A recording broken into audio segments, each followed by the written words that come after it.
तो आज की क्लास में हम सीखेंगे कि यदि आपके कंप्यूटर में डिस्प्ले नहीं आता है या फिर स्क्रीन पर कोई मैसेज आता है जैसे कि no signal, cable not connect, इस तरह से कोई मैसेज आता है तो इस प्रॉब्लम को किस तरह से सही करेंगे वो आज की क्लास में हम सीखेंगे।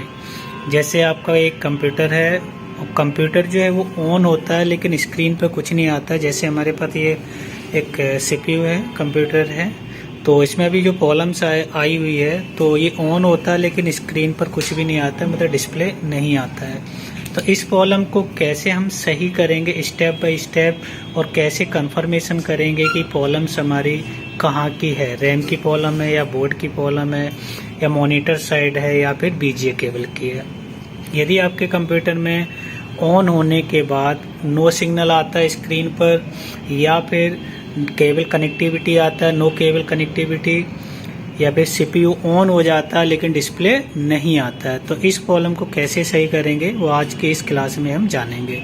जैसे हमने इस CPU को ऑन कर लिया है तो ऑन तो हो गया यहाँ से, लेकिन देख रहे हैं जैसे आपकी ऑन है CPU लेकिन स्क्रीन पर कुछ भी नहीं आ रहा है। तो सबसे पहला जो पॉइंट है, जो सबसे पहले हम चेक करेंगे कि कीबोर्ड में एक नम लॉक होता है, ये नम लॉक बटन होती है, तो इस नम लॉक बटन को हमें दबा के छोड़ना है एक दो बार, और यहाँ पर अब एक लाइट जलती है।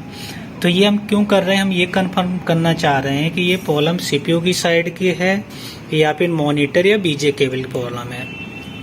यदि हमने यहाँ पर नम लॉक ऑन ऑफ करते हैं तो ये लाइट जलती बुझती है, ऑन होती है, ऑफ होती है, तो इसका मतलब ये होता है कि जो प्रॉब्लम है वो मॉनिटर साइड की है या फिर BGA केबल जो होती है इसकी प्रॉब्लम है।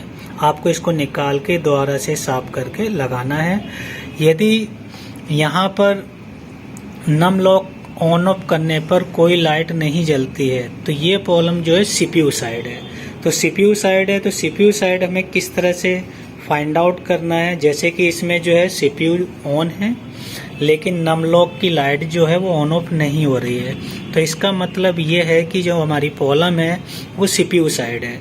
तो CPU में हम क्या क्या चेक करेंगे यदि ऐसी प्रॉब्लम आती है, no display, no signal, not cable connectivity, तो हम स्टेप बाय स्टेप कैसे चेक करेंगे तो वो हम इसकी आज की क्लास में जानेंगे। तो इसके लिए जैसे कि हमारे पास ये रैम है, सेकेंडरी रैम है, मतलब रैम ही है, ये हमने इसलिए रखा हुआ है। सेकेंडरी हमने इसलिए बोला है कि हम बाहर से इसे लगा के चेक करेंगे। यदि हमारी रैम ख़राब है तो हम इसे बाहर इनमें से कोई भी रैम लगा के उसमें चेक करेंगे कि शायद रैम ख़राब हो सकता है।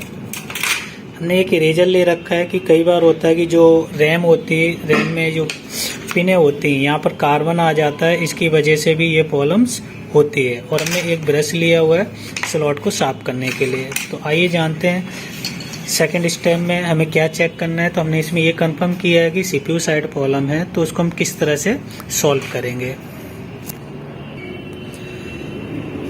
CPU मैंने खोल लिया है, तो खोलने के बाद जैसे देख रहे हैं आप CPU फैन चालू है और यहाँ पर भी आप देख रहे हैं रैम लगा हुआ है यहाँ पर, और स्क्रीन पर जबकि कुछ भी नहीं आ रहा और नम लॉक भी हमारा ऑन ऑफ नहीं हो रहा। तो इसका मतलब CPU साइड प्रॉब्लम, मतलब CPU में रैम का भी प्रॉब्लम हो सकता है, बोर्ड में भी इशू हो सकता है, रैम में डस्टिंग हो सकती है। तो हम इसे 1 बाय 1 हम चेक करेंगे। तो सेकंड स्टेप में हम रैम देखेंगे, तो रैम को निकालने के बाद उसे हम साफ करके दोबारा लगा के देखेंगे कि प्रॉब्लम सही होती है या नहीं होती है। रैम साफ करने के बाद यदि प्रॉब्लम सही नहीं होती है तो इस रैम को आप दूसरे कंप्यूटर पे भी चेक कर सकते हैं, या फिर आपके पास एक सेकेंडरी रैम होनी चाहिए जिससे आप लगा के ये कंफर्मेशन कर सकें कि हमारी रैम का प्रॉब्लम है या फिर बोर्ड का प्रॉब्लम है। यदि आप यहाँ पर नई रैम लगा के देखते हैं डिस्प्ले आ जाता है तो इसका मतलब रैम की प्रॉब्लम है। यदि लगाने के बाद भी डिस्प्ले नहीं आता तो बोर्ड में इशू है। तो सबसे पहले हमें क्या करना है, रैम को निकाल के साफ करते हैं, उसके बाद फिर चेक करते हैं। यदि प्रॉब्लम सही हो जाती है तो ठीक है, नहीं होती है तो फिर बोर्ड पे क्या क्या हमें चेक करना है वो हम बताएंगे भी। तो सबसे पहले रैम को निकाल लेना है। तो रैम निकालने के लिए CPU को पहले ऑफ करना पड़ेगा। तो CPU मैंने बंद कर दिया है। हमेशा CPU बंद करके ही रैम निकालना है। यदि आपने चालू हालत में निकालते हो तो रैम बोर्ड में भी खराबी हो सकती है। तो रैम निकालने के लिए यहाँ पर ये लॉक होता है, तो इसे लॉक को आपको बाहर की तरफ करना है दोनों तरफ से, और रैम आपकी निकल आएगी। जैसे आप यहाँ देख रहे हैं, ये हमने रैम ले रखी है। तो सबसे पहले क्या करेंगे, रैम की हम पिनों को सफाई करेंगे और स्लॉट को भी साफ करेंगे। तो स्लॉट को साफ करने के लिए आप ब्रश का यूज़ कर सकते हैं, ये ब्रश है, आप कोई भी पेंट वाला ब्रश ले सकते हैं। तो रैम को, स्लॉट को इस तरह से आप साफ कर सकते हैं। कई लोग इसे आईपी से भी करते हैं, आप आईपी से भी कर सकते हैं। इसे साफ कर देंगे। साफ करने के बाद अब हमें रैम की पिन जो है उनको भी हमें साफ करना है। तो किस तरह से साफ करना है, वो रबड़ से हमें सफाई करनी है। इसमें कार्बन आ जाता है, जिसकी वजह से ऐसी प्रॉब्लम्स आती है। तो रैम को साफ करना है इरेजर से। इसकी जो पिनें होती है, तो इन पिनों को हमें साफ करना होता है। तो इसे, ये इरेजर नॉर्मल है जो हम पेंसिल वाला यूज करते हैं। तो इसको आपको 2-3 बार इस तरह से रगड़ना है और दोनों तरफ से आपको इसको साफ करना है। तो साफ करने के बाद, तो जैसे आप देख रहे हैं यहाँ पिन इसकी साफ हो गई है। तो हम एक बार लगा के चेक करेंगे कि ये सही हो गया है, प्रॉब्लम सॉल्व हुई या नहीं हुई। यदि नहीं होती तो फिर हम आगे बढ़ेंगे।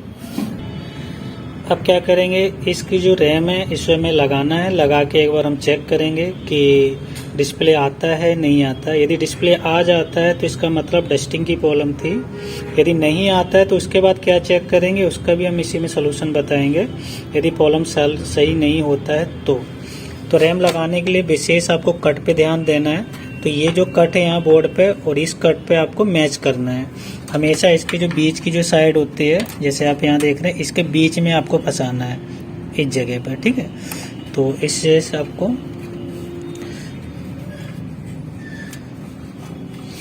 रैम लगाने के बाद दोनों तरफ से बराबर पुश करना है। तो ये लॉक अपने आप लॉक हो जाएंगे। तो लॉक हो जाने के बाद अब हम एक बार चेक करेंगे कि स्क्रीन पर कुछ आता है नहीं आता है। यदि आ जाता है तो प्रॉब्लम सॉल्व हो गई है। यदि नहीं आता तो उसके बाद क्या चेक करेंगे, वो भी हम आज की क्लास में ही जानेंगे। तो यहाँ मैंने पावर केबल स्विच ऑन कर दिया है पीछे से। ऑन करने के बाद अब हमने सीपीयू को ऑन किया, जैसे आप देख रहे हैं यहाँ पर। तो सीपीयू ऑन हो गया है। तो अब देखते हैं आता है नहीं आता है। इसके बाद हम आगे बढ़ेंगे यदि डिस्प्ले नहीं आता है तो। जैसे आप यहाँ देख रहे हैं, ये डिस्प्ले हमारा आ गया है।